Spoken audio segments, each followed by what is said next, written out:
పేతురు రాసినటువంటి మొదటి పత్రిక 2వ అధ్యాయం. పేతురు రాసినటువంటి మొదటి పత్రిక 2వ అధ్యాయము 7వ వచనాన్ని చదువుకుందాం.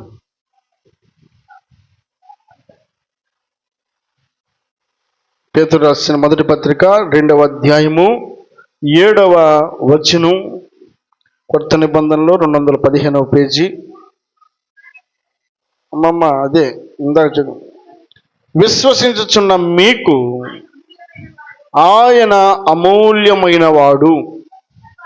విశ్వసింపని వారికైతే ఇల్లు కట్టువారు ఏ రాతిని నిషేధించిరో అదే మూలకు తలరాయి ఆయన. చాలండి.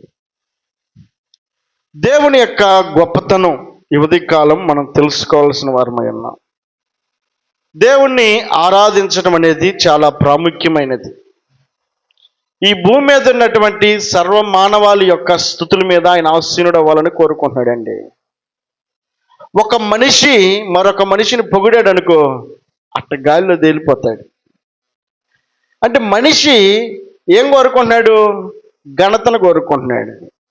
ఏం చేయని దానికి కూడా ఘనతను కోరుకుంటాడు. దేవుడు ఈ భూమి మీద ఉన్నటువంటి సర్వ మానవాళిని సృజించిన వాడై ఉన్నాడు. సర్వ సృష్టికి ఆయనే కారకుడై ఉన్నాడు. ఈ భూమి మీద ఉన్నటువంటి ప్రతి ఈవులు ఆయన ద్వారా మాత్రమే కలిగినవని ఈ ఉదయకాలము గుర్తించినటువంటి నీవు, నేను, మనం ఆయనను స్తుతించబద్దులమై ఉన్నాం. ఆయన మహిమపరచబద్దులమై ఉన్నాం. ఆయన ఆరాధించాల్సినటువంటి వారమై ఉన్నాం. ఆయన నామాన్ని హెచ్చించాల్సినటువంటి వారమై ఉన్నాం. ఆయన నామాన్ని కొనియాడాల్సినటువంటి వారమై ఉన్నాం. దేవుని యొక్క మంచితనము, ఆయన యొక్క గుణలక్షణాలను మనం ఆలోచన చేయగలిగితే దేవుని వాక్యం సెలవిస్తున్నటువంటి చక్కటి మాట ఏమిటంటే, విశ్వసించుచున్న వారికి ఆయన అమూల్యమైన వాడంట. అమూల్యము అంటే ప్రాముఖ్యమైన వాడు, ప్రాధాన్యమైన వాడు. ఉన్న వాళ్ళందరికంటే కూడా ఆయనే గొప్పవాడు. నీవు, నేను, మనం ఆరాధిస్తున్నటువంటి ఆ గొప్ప దేవుని యొక్క గొప్పతనాన్ని ఉదయకాలం జ్ఞాపకం చేసుకోవాలి. పరిశుద్ధులైన వారందరూ ఆయన నామాన్ని హెచ్చించారు, ఆయన ఆరాధించారు, ఆయన నామాన్ని మహిమపరిచిన వారై ఉన్నారు, ఆయన స్తుతించిన వారై ఉన్నారు, ఆయన నామాన్ని కొనియాడిన వారై ఉన్నారు.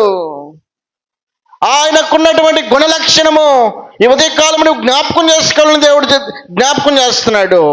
ఆయన ఎలాంటి వాడనంటే, నమ్ముతున్న ప్రతి ఒక్కరికి, విశ్వసిస్తున్న ప్రతి ఒక్కరికి ఆయన అమూల్యమైన వాడండి.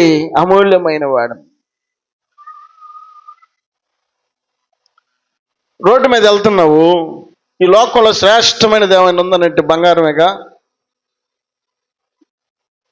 ఆ బంగారం కనుక రోడ్డు మీద తలతలు మెరిస్తే కనపడతా, ఎవరిదైనా ఒక ఉంగరం జారిపోయింది అనుకోండి, వెంటనే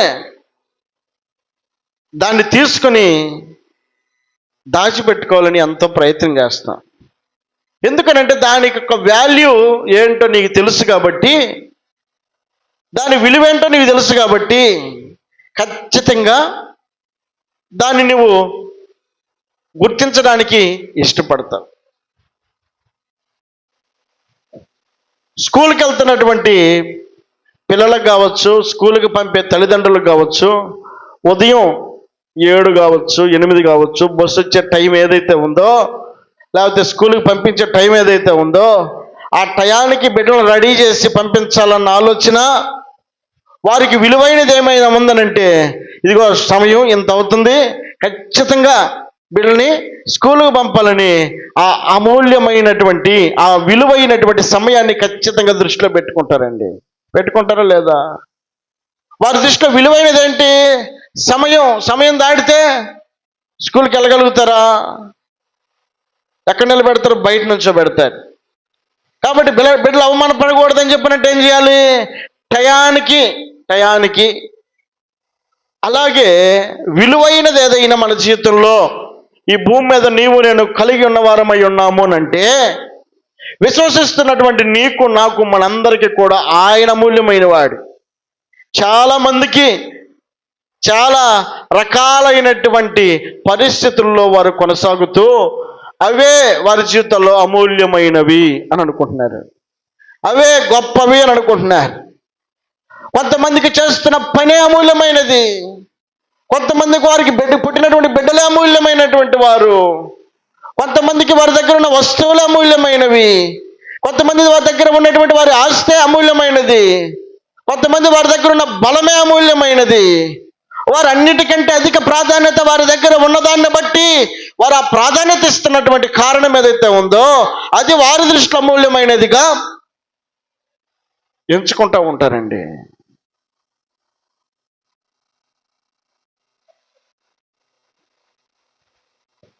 ఈ సీజన్లో రైతులకు అమూల్యమైనది ఏమైనా ఉందనంటే పొగాకు, శనగ. ఈ ప్రాంతంలో ఉన్నటువంటి వ్యక్తులకి ఇక ఈ 2-3 నెలలు దాని మీదే దృష్టి. కారణం ఏంటి? అది వారి దృష్టిలో విలువైనదిగా ఉంది కాబట్టి విలువైన దానికి ఇచ్చే ప్రాధాన్యత అదండి. ఈ ఉదయకాలం మనమందరం కూడా మనకు పని బాటు లేకనా, మనకే అవసరత లేకనా, ఏ అక్కర లేకుండా, ఏ పని లేకనా మనం ఇక్కడ కూర్చుంది. కారణం ఏంటి? విశ్వసిస్తున్నటువంటి మనకు అమూల్యమైన వాడు యేసు. ఆయన మనలను నడిపిస్తూ ఉన్నాడు. మన జీవానికి కారణమైన, మనం నడిపిస్తున్న దేవుడు ఆయన. ఈ భూమి మీద ఉన్నటువంటి ప్రతి మనిషికి అమూల్యమైన వాడు ఆయన అయి ఉన్నాడు. ఆ భక్తుడైనటువంటి పేతురు గుర్తెరిగినటువంటి మాట జ్ఞాపకం చేస్తున్నాడు. విశ్వసిస్తున్న ప్రతి వారికి, విశ్వసించిన వాళ్ళకి ఆయన అమూల్యమైనవాడు కాదండి. చాలా మంది ఆయన అమూల్యమైనటువంటి వాడని గుర్తెరగకనే కదా ఈ స్థలమందు నివసించలేకపోతున్నారు, ఈ స్థలానికి ప్రాధాన్యత ఇవ్వలేకపోతున్నారు, ఈ సమయాన్ని వారు ఆయనకి ఇవ్వలేకపోతున్నారు, ఈ సమయాన్ని ఆయనకు చెల్లించలేకపోతున్నారు. అమూల్యమైన వాడన్న విషయాన్ని గ్రహించిన మనం మాత్రమే కాదండి, దేవుణ్ణి ఆరాధించిన వ్యక్తులమై ఉన్నాం. పరిశుద్ధ గ్రంథంలో మనకంటే ముందుగా వారి జీవితాల్లో ఉన్నటువంటి వాటన్నిటికంటే కూడా ఆయనకిచ్చిన ప్రాధాన్యత, ఆయనను అమూల్యమైనటువంటి వాడిగా ఆయనకిచ్చిన ప్రాధాన్యతను మనం జ్ఞాపకం చేసుకోగలిగితే, పరిశుద్ధ గ్రంథంలో ఒక మాట జ్ఞాపకం చేసుకుందాం. 4వ అధ్యాయం ఆదికాండము 4వ వచనం. ఆదికాండం 4వ అధ్యాయము 4వ వచనం. హేబేలు కూడా తన మందలో తొలుచూలు పుట్టిన వాటిలో కొవ్విన వాటిని కొన్ని తెచ్చెను. యెహోవా హేబేలును అతని అర్పణలను లక్ష్య పెట్టెను. చాలండి. హేబేలు అనబడేటువంటి వ్యక్తి దేవుణ్ణి ప్రాధాన్యముగా ఎంచుకున్నటువంటి వ్యక్తిగా, దేవుణ్ణి హెచ్చించాలన్న మనసు కలిగినటువంటి వాడై, దేవుణ్ణి గణపరచాలన్న ఆలోచన కలిగిన వాడై, అక్కడ రాయబడినటువంటి మాట ఏమిటంటే హేబేలు తన మందలో తొలుచూలు పుట్టినటువంటి వాటిలో క్రొవ్విన వాటిని కొన్ని తెచ్చిన. బాగా ఇష్టమైన వాళ్ళు మీ ఇంటికి వచ్చారండి. వచ్చినప్పుడు రాగానే ఏం చేస్తాం? ముందు కొత్త దుప్పటి తీసుకొచ్చి పరుస్తాం. కొత్త బాటిల్, లేకపోతే ఈ మధ్య బాటిల్ లేకపోతే గ్లాసు మంచిది తీసుకొచ్చి వారికి ఇవ్వాల్సిన గౌరవాన్ని మనం ఇస్తాం. కూర్చోమంటాం, పలకరిస్తాం. ఇక ఈ కాసేపు ఉండయ్యా అని చెప్పారని వెంటనే టీ పెట్టుకొని తీసుకొస్తాం. చక్కగా వాళ్ళు చేయాల్సిన సకల మర్యాదలు మనం చేస్తాం. కారణం ఏంటి? వచ్చినటువంటి వ్యక్తికి మనం ఆ విలువను చూపించాలని మన ఆలోచన. ఎందుకు అందరికి చూపించం, అందరితో ఆ విధంగా ప్రవర్తించం, కొందరికి మాత్రమే ఆ విలువను ఇస్తాం. ఎందుకంటే వారు మన జీవితాల్లో వారు మనకు అమూల్యమైన వారు, మన జీవితాల్లో వారు మనకు విలువైనటువంటి వారు, వారు మన జీవితాల్లో వారు గొప్పవారని, మన జీవితాల్లో వారు మనతో ఉన్నటువంటి సంబంధాన్ని బట్టి వారికి మనం అధిక ప్రాధాన్యతను ఇస్తాం.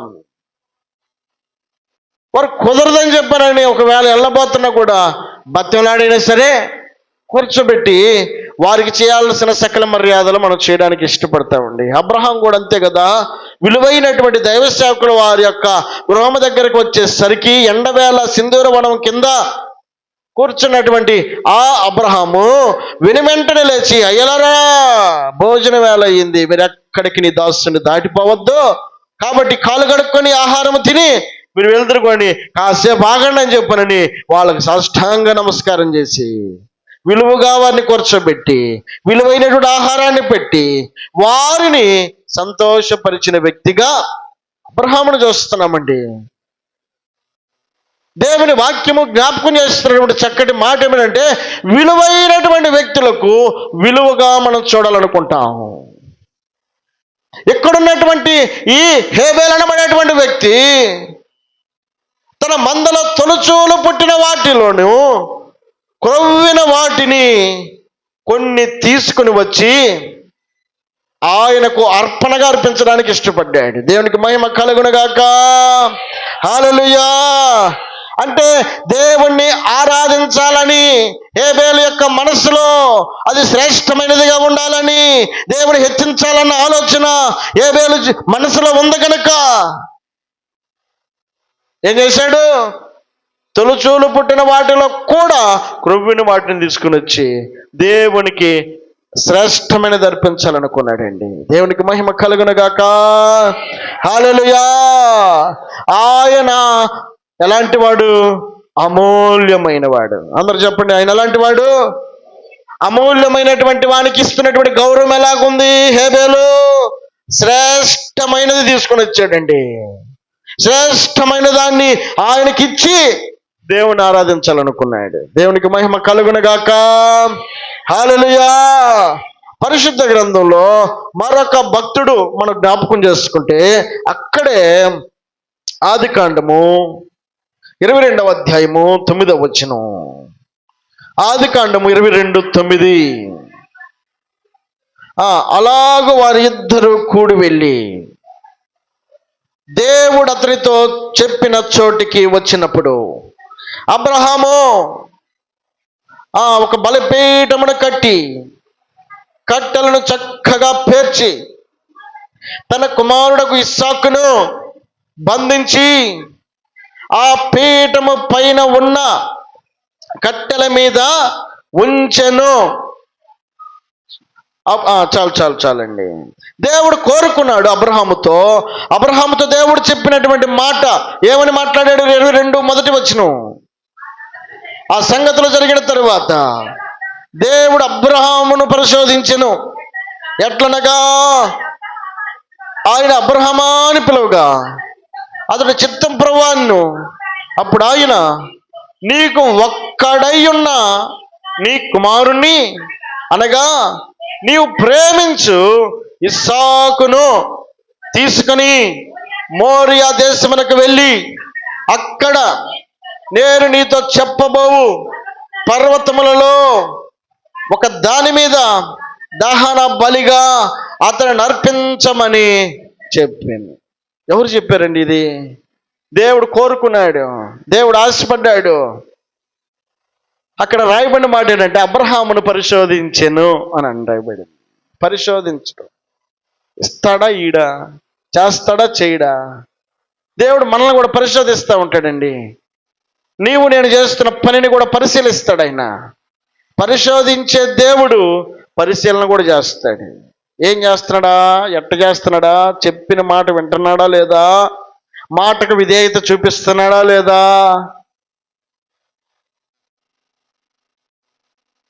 హేబేలు యొక్క అర్పణ దేవుడు అంగీకరించడానికి కల కారణం, దేవుడు తన పరిశీలనలో అది శ్రేష్టమైనదిగా గుర్తిరిగినటువంటి దేవుడు అంగీకరించాడంట.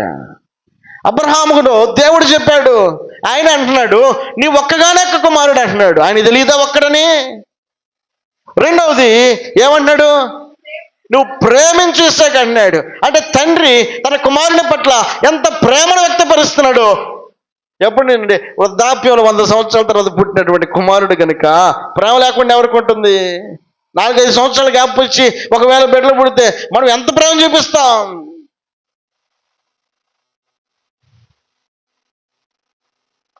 దేవునికి మహిమ కలుగునుగాక. హల్లెలూయా. కాబట్టి అలాంటి స్థితిలో ఉన్నటువంటి ఈ అబ్రహాము జీవితంలో కుమారుడు నడుస్తున్నాడండి. మహా అయితే ఎంత ఉంటాడు ఆ అభిషేకంతో? ఉండొచ్చేమో. అలాంటి అలాంటి వయసులో ఉన్నటువంటి తన కుమారుణ్ణి దేవుడు అడుగుతున్నాడు, పరిశోధించి అడుగుతున్నాడంట. తన మనసులో ఎట్లా ఉంది, చేస్తాడో చేయడు చూద్దాం అని ఆయన అడుగుతున్నాడు. కానీ అబ్రహాం మాత్రం నిజంగానే దేవుడు చెప్పిన మాట ప్రకారంగా వెంటనే ఏం రాయబడింది తెలుసు అక్కడ? 3వ వచనంలో, 2వ వచనంలో ఆయన అడిగాడు, 3వ వచనంలో తెల్లవారినప్పుడు అబ్రహాము లేచి తన గాడిదకు గంత కట్టి తన పనివారిలో ఇద్దరిని తన కుమారుడికి ఇస్సాకును వెంటబెట్టుకొని దహన బలి కొరకు కట్టెలు చీల్చి లేచి దేవుడు తనతో చెప్పిన చోటికి, ఏం మాట అండి, దేవుడు చెప్పాడండి, 100 సంవత్సరాల తర్వాత పుట్టిన కుమారుడు అయ్యి ఉన్నటువంటి ఇస్సాకును నాకు కావాలి, దహన బలిగా అర్పించని చెప్పనని దేవుడు పరిశోధించి అడిగాడు. అడిగిన మాట విన్నాడు, ఈ చెవితో విన్నాడు, ఈ చేత్తో పని చేయడం ప్రారంభించాడండి. వెంటనే ఇంకా ఆలస్యం చేయలేదు, తడుకోలేదు, ఏమాత్రం ఆలస్యం చేయడానికి ఇష్టపడలేదు. ఎంత గొప్ప విశ్వాసము అబ్రహాము కనపరచడానికి ఇష్టపడుతున్నాడు. ఇచ్చినటువంటి దేవుడే కావాలని అడిగినప్పుడు వెంటనే ఇవ్వడానికి ఇష్టపడుతున్నాడు. తన మనస్సును సముదాయించుకున్నాడు. తన దేవుని మాటను మేరని వ్యక్తిగా కొనసాగడానికి ఇష్టపడుతున్నాడండి. కాబట్టి అలాంటి క్రియ తన జీవితంలో చేయడానికి ఇష్టపడినటువంటి అబ్రహాము తన కుమారుని వెంట పెట్టుకుని వెళ్ళి మోరియా పర్వతము దగ్గర తన కుమారుణ్ణి తీసుకెళ్లి కట్టెలు చక్కగా పేర్చి ఆ కట్టెల మీద తన కుమారుని పొనుకోబెట్టాడంట. దేవుడు అడిగాడు, దహన బలిగా అర్పించడమే ఇక నెక్స్ట్ పని. చేసిన పని అంతవరకు చేశాడు. అంటే ఈ ఉదయకాలం మనం జ్ఞాపకం చేసుకోవాల్సింది ఏమిటంటే, దేవుడు కోరుకున్న దానికి అబ్రహాం ఇవ్వడానికి ఇష్టపడ్డాడు. అంటే అబ్రహాము ఏ విధంగా దేవుని ఆరాధించాలనుకుంటున్నాడు? తన కుమారుని పోగొట్టుకోవడానికైనా ఇష్టపడ్డాడు, కానీ దేవుణ్ణి విడిచిపెట్టడానికి ఇష్టపడలేదండి. అంటే తన ప్రాధాన్యత ఎవరికి ఇస్తున్నాడు? దేవునికి ఇస్తున్నాడు. తాను తన జీవితంలో ఎదురవుతున్నటువంటి పరిస్థితుల వైపు అతడు చూడకుండా ఏం చేస్తున్నాడు తెలుసా? దేవుని కనపరచాలనుకుంటున్నాడు. చెప్పిన పని చేయడం వల్ల మహిమ ఎవరికి వస్తుంది? దేవునికి వస్తుందండి. చెప్పిన పని తన కుమారుడై ఉన్నప్పటికీ కుమారుడి సైతం తీసుకెళ్ళి బలిపీఠం మీద పొనుకోబెట్టాడు, కట్టెలు చక్కగా పేర్చాడు. ఇక నెక్స్ట్ తనను వధించి దహించడమే ఇక తరువాయి భాగం. వెంటనే తన జీవితంలో ఈ ఉదయకాలం మనం జ్ఞాపకం చేసుకోవాలి, తన కుమారుని పోగొట్టుకోవడానికైనా ఇష్టపడినటువంటి అబ్రహాము దేవుణ్ణి ఆరాధించాలనుకున్నాడండి. హేబేలు చేసిన పని ఏంటి? శ్రేష్టమైన దాన్ని దేవునికి ఇచ్చి ఆరాధించాలనుకున్నాడు. అబ్రహాం చేస్తున్న పని ఏంటి? తనకు ఒక్కగానొక్క కుమారుడైనటువంటి ప్రేమించినటువంటి కుమారుడిని కూడా సైతము ఇచ్చి దేవుణ్ణి ఆరాధించాలనుకున్నాడు. దేవునికి మహిమ కలుగునుగాక. హల్లెలూయా. ఎందుకు? ఆయన అమూల్యమైన వాడని ఎరిగి ఉన్నారు కనుక.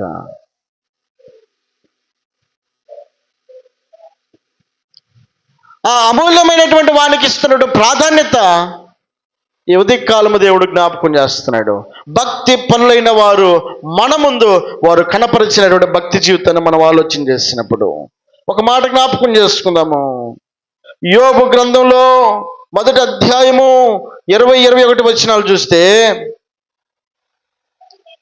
అప్పుడు యోబు లేచి తన పై వస్త్రమును చింపుకొని తల వెంట్రుకలను గొరిగించుకొని నేల మీద సాష్టాంగపడి నమస్కారము చేసి ఇట్లనెను, నేను నా తల్లి గర్భములో నుండి దిగంబరినై వచ్చి తిని దిగంబరినై ఎక్కడికి తిరిగి వెళ్ళదును. యెహోవా ఇచ్చెను, యెహోవా తీసుకుని పోయెను, యెహోవా నామమునకు. యోబు కూడా దేవుణ్ణి ఆరాధించాలనుకుంటున్నాడు. ఎలాంటి పరిస్థితులు యోబు దేవుని ఆరాధిస్తున్నాడు తెలుసా? సమస్తాన్ని పోగొట్టుకుని దేవుని ఆరాధిస్తున్నాడు. అన్నీ ఉన్నప్పుడు మాత్రమే కాదు, కోల్పోయిన సమయంలో కూడా ఆరాధన తగ్గడం లేదండి. దేవుని స్తుతించడం తగ్గడంలా, దేవుని మహిమపరచడం తగ్గడంలా, సమస్తం కోల్పోయినా, ఆరోగ్యం పైన, ఐశ్వర్యం పైన, కనినటువంటి బిడ్డలకు, తనకున్నటువంటి సంతానం కోల్పోయినా యోబు నోట దేవుని స్తుతించడం మాత్రం ఆగలేదండి. దేవునికి మహిమ కలుగును గాక. హల్లెలూయా. యోబు యొక్క ఆరాధన ఎలాగుందనంటే, సమస్తాన్ని పోగొట్టుకున్న తర్వాత సైతము ఆరాధన మాత్రం ఆగడం లేదండి. మనం ఒక్క పూట పని పోగొట్టుకోమంటే, మాస్టర్ గారు పెందలాడు ముగించలేదే అనుకుంటాం కొన్నిసార్లు అండి. ఆరాధన అయినా కానీ వదులుకుంటాం, కానీ పనిని వదులుకోలేము. అంటే ప్రాధాన్యత దేనికి ఇస్తున్నాం? విలువైందిగా దేన్ని ఎంచుకుంటున్నాం? ఉదయకాలము భక్తి పరులు వారు కొనసాగించినప్పుడు భక్తి జీవితంలో నీవు నేను నేర్చుకోవాల్సిన పాఠాలను దేవుడు జ్ఞాపకం చేస్తున్నాడండి. హేబేలు శ్రేష్టమైన దాన్ని ఇచ్చి ఆరాధించాలనుకుంటున్నాడు. అబ్రహాము తన కుమారుని పోగొట్టుకుని దేవుణ్ణి ఆరాధించాలనుకుంటున్నాడు. యోబు తనకున్న సమస్తాన్ని పోగొట్టుకుని దేవుణ్ణి ఆరాధిస్తున్నాడండి. మరొక వ్యక్తి అంటున్నాడు, సమస్తము తన కళ్ళ ముందు ఉంది కానీ అవసరమైతే ఏమంటున్నాడు తెలుసా? హబక్కూకు గ్రంథం చదువుదాం ఒక మాట. హబక్కూకు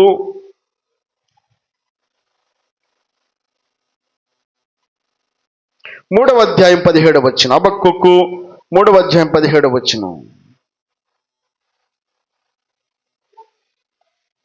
772 పేజీ, 3వ అధ్యాయం 17వ వచనం. అంజూరపు చెట్లు పూయకుండినను, ద్రాక్ష చెట్లు ఫలింపకపోయినను, ఒలీవ చెట్లు కాపు లేకపోయినను, చేనులోని పైరు పంటకు రాకపోయినను, గొర్రెలు దొడ్డిలో లేకపోయినను, శాలలో పశువులు లేకపోయినను, నేను యెహోవా యందు ఆనందించెదను, నా రక్షణకర్త అయిన నా దేవుని యందు నేను సంతోషించెదను. చాలండి. హల్లెలూయా, హల్లెలూయా. అన్నీ ఉన్నప్పుడు స్తుతించడానికి ఈ భక్తుడు ఆశతో లేడు, కానీ తన శాలలో పశువులు లేకపోయినా, తన చేనులోని పంట రాకపోయినా, ఇంకేమంటాడు? గొర్రెలు దొడ్డిలో లేకపోయినను, శాలలో పశువులు లేకపోయినను, ఇగో కనబడుతున్నాడు ఆశీర్వాదం ఏది తన చేతుల్లో కలగకపోయినా ఏమంటాడు? నేను నా దేవుని యందు ఆనందించెదను. హల్లెలూయా, హల్లెలూయా, హల్లెలూయా. ఈ ఉదయకాలము భక్తి పరులు వారి జీవితంలో సమస్తము కలిగిన వారే, కలిగినటువంటి వారి సైతం దేవుని కోసం పోగొట్టుకోవడానికి ఇష్టపడుతున్నారండి. దేవుని కోసం వదులుకోవడానికైనా ఇష్టపడుతున్నారు. దేవుని మాత్రం మహిమపరచకుండా ఉండడం లేదు, దేవుని స్తుతించకుండా ఉండడం లేదు, దేవుని నామాన్ని హెచ్చించకుండా ఉండడం లేదు. వారికి ఉన్నటువంటి పరిస్థితుల వైపు వారు చూడకుండా ఇదిగో దేవుని వైపు చూసి ఆయన దేవుని ఆరాధించాలనుకుంటా ఉన్నారు. వారందరూ మనకు మాదిరి అయి ఉన్నారు. కారణం ఏంటంటే ఆయన అమూల్యమైన వాడని మనకు గుర్తెరగాలి. భక్తి పరులు గుర్తెరిగి ఉన్నారు కనుక ఆయనకి ఇస్తున్న ప్రాధాన్యత ఈ ఉదయకాలం దేవుడు జ్ఞాపకం చేస్తున్నాడు. నీ భక్తి జీవితంలో నువ్వు అధిక ప్రాధాన్యత ఎవరికి ఇస్తున్నావు? ఎవరిని నువ్వు హెచ్చించాలనుకుంటా ఉన్నావు? ఎవరిని నువ్వు గణపరచాలనుకుంటా ఉన్నావు? ఎవరికి నీ స్థానమును ఇవ్వాలనుకుంటా ఉన్నావు?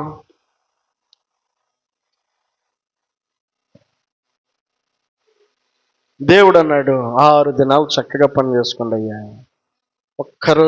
ఒక్కరోజు దేవుని సన్నిధిలో ఆయనకి ఇచ్చే సమయం అండి అది. ఆయన సమయాన్ని కూడా మనమే దొంగిలించాలనుకుంటే కాసేపు అక్కడ ఉండయ్యా, నువ్వు చాలా పనులు ఉన్నాయి అని అనుకుంటాం కొన్నిసార్లు తెలియక. భక్తుల జీవితంలో ఈ ఉదయకాలం దేవుడు జ్ఞాపకం చేస్తున్నారు. వారికి అన్నీ ఉన్నాయండి. దేవుని కోసం ఒకవేళ కోల్పోయినా దేవుని కోసం నిలబడడానికి ఇష్టపడ్డాడు. దేవునికి మహిమ కలుగును గాక. హల్లెలూయా, హల్లెలూయా. కాబట్టి నీవు నేను మనం గుర్తించాల్సిన విషయం ఏంటంటే ఆయన అమూల్యమైన వాడు, ఆయన శ్రేష్టమైన వాడు, ఆయన విలువైనటువంటి వాడు. ఆ విలువైనటువంటి ఆ గొప్ప దేవుడు ఈ భూలోకంలో ఉన్నటువంటి సర్వ మానవాళ్ళని ప్రేమించాడండి.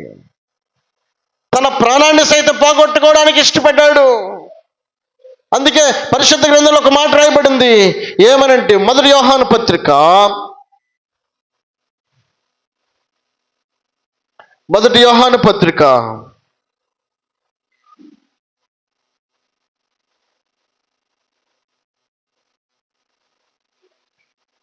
4:8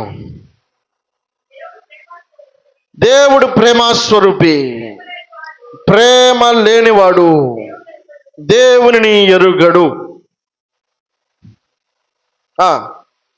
మనము ఆయన ద్వారా జీవించుచున్నట్టు దేవుడు తన అద్వితీయ కుమారుని ఈ లోకంలోనికి పంపెను. దీని వలన దేవుడు మన యందుంచిన ప్రేమ ప్రత్యక్షపరచబడెను. చాలండి. ఆయన ఎలాంటి వాడు? ఆయన ప్రేమస్వరూపి. ఎందుకు ఆయన అమూల్యమైన వాడు మన జీవితాల్లో? కష్టంలో ఉన్నటువంటి నిన్ను నీ పొరుగు వాళ్ళు ఎవరో ఒకరు కనుక ఆదుకుంటే ఏం చేస్తాం? వాళ్ళని మనం గౌరవిస్తాం, గుర్తుపెట్టుకుంటాం, ఘనపరుస్తాం, హెచ్చిస్తాం వాళ్ళని. ఈ ఉదయకాలం దేవుడు జ్ఞాపకం చేస్తున్నాడు, ఆయన అమూల్యమైన వాడు. ఎవరికి అమూల్యమైన వాడు? ఆయన విశ్వసించు వారికి. విశ్వసించాలి అని అంటే ఆయన చేసిన కార్యం ఏంటి? ఆయన ప్రేమస్వరూపి అయి మనల్ని ప్రేమించిన వాడై ఉన్నాడు. మనము ఆయన ద్వారా జీవించినట్లు దేవుడు తన అద్వితీయ కుమారుని లోకములోనికి, చాలండి, మనము ఆయన ద్వారా జీవించినట్లు తన అద్వితీయ కుమారుని, తాను ఏకైక కుమారుడైనటువంటి యేసుక్రీస్తు ప్రభుల వారిని, ఇదిగో ఎందుకయ్యా దేవుడు ఈ భూలోకానికి వచ్చాడనంటే మనిషి కోసం వచ్చాడండి. మనిషి కోసం వచ్చాడు. కనబడుతున్న ఆర్భటాల కోసం ఆయన రాలేదు. ఒక మనిషి యొక్క జీవన స్థితిగతిని గమనించినటువంటి దేవుడు, తన క్రియల మూలంగా తాను అపవాదికి అప్పగించబడుతున్నటువంటి విషయాన్ని గ్రహించినటువంటి దేవుడు ఎందుకోసం ఈ భూమి మీద మనిషిని నిర్మించాడో ఆ మనిషి తనకి తగినట్టుగా పని జరిగించలేదు కనుక ఆ మనిషిని మరలా తిరిగి చక్కటి త్రోవలో నడిపించాలని, సరైనటువంటి మార్గంలో నడిపించాలని దేవుడు కోరుకుని ఆశపడి యోహాను రాసిన సువార్తలో ఏమనుందో తెలుసా? దేవుడు ఈ లోకాన్ని ఎంతో ప్రేమించెను కాగా తన అద్వితీయ కుమారుడైన యేసుక్రీస్తునందు విశ్వాసం ఉంచు ప్రతి వారికి నశింపక నిత్య జీవం ఇవ్వడానికి ఆయన మనకు అనుగ్రహించాడండి. నశించిపోవచ్చున్న వారిని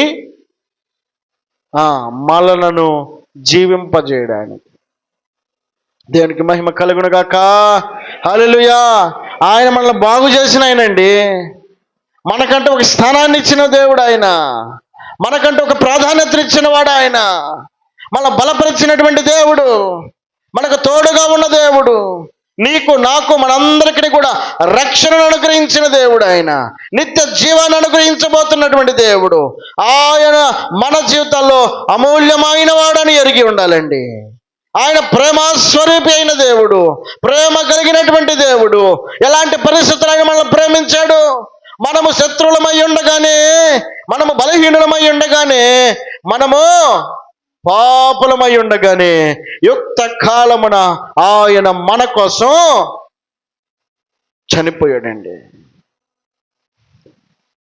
అంత ప్రేమస్వరూపి అయినటువంటి దేవుడు ఈ భూమి మీద ఉన్నటువంటి నిన్ను గుర్తించాడు గనక ఆయన మనకు అమూల్యమైన వాడై ఉన్నాడు. హల్లెలూయా, హల్లెలూయా. కాబట్టి దేవుని యొక్క గొప్పతనాన్ని ఉదయ కాలం జ్ఞాపకం చేసుకుందాం. పరమును వీడిన ప్రేమ ధరలో పాపిని వెదికిన ప్రేమ, పరమును వీడిన ప్రేమ ధరలో పాపిని వెదికిన ప్రేమ, నన్ను కరుణించి ఆదరించి సేద తీర్చి నిత్య జీవమిచ్చే నన్ను కరుణించి ఆదరించి సేద తీర్చి నిత్య జీవమిచ్చే ఆశ్చర్యమైన ప్రేమ కల్వరిలోని ప్రేమ మరణము కంటే బలమైన ప్రేమ నన్ను జయించ నీ ప్రేమ మరణము కంటే బలమైన ప్రేమ నన్ను జయించ నీ ప్రేమ ఆశ్చర్యమైన ప్రేమ. కాబట్టి ఆశ్చర్యమైనటువంటి ఆయన ప్రేమ ఆయన పరలోకములో ఉండాల్సిన స్థానాన్ని విడిచి ఆ ప్రేమ ఏం చేసిందో తెలుసా? ఈ భూలోకంలో ఉన్నటువంటి మనుషులను హక్కున చేర్చుకున్నాడండి. నిన్ను నన్ను మళ్ళందరినీ కూడా సంరక్షించిన దేవుడు, ఆయన మనకు కాపుదలనిచ్చిన దేవుడు, మనకు తండ్రిగా ఉన్న దేవుడు, మనల్ని నడిపిస్తూ ఉన్నటువంటి దేవుడు, మనకున్నటువంటి ఆధిక్యత ఏ మాత్రం కూడా మనల్ని బ్రతికించలేదు, కానీ కేవలము ఆయన ఉచితమైన తన ప్రేమ మాత్రమే మనల్ని బ్రతికించింది. దేవుడిచ్చిన తన కృప, తన వాత్సల్యతను జ్ఞాపకం చేసుకున్నటువంటి మనం గుర్తించాలి, ఆయన అమూల్యమైన వాడు. దేవునికి మహిమ కలుగునుగాక. హల్లెలూయా.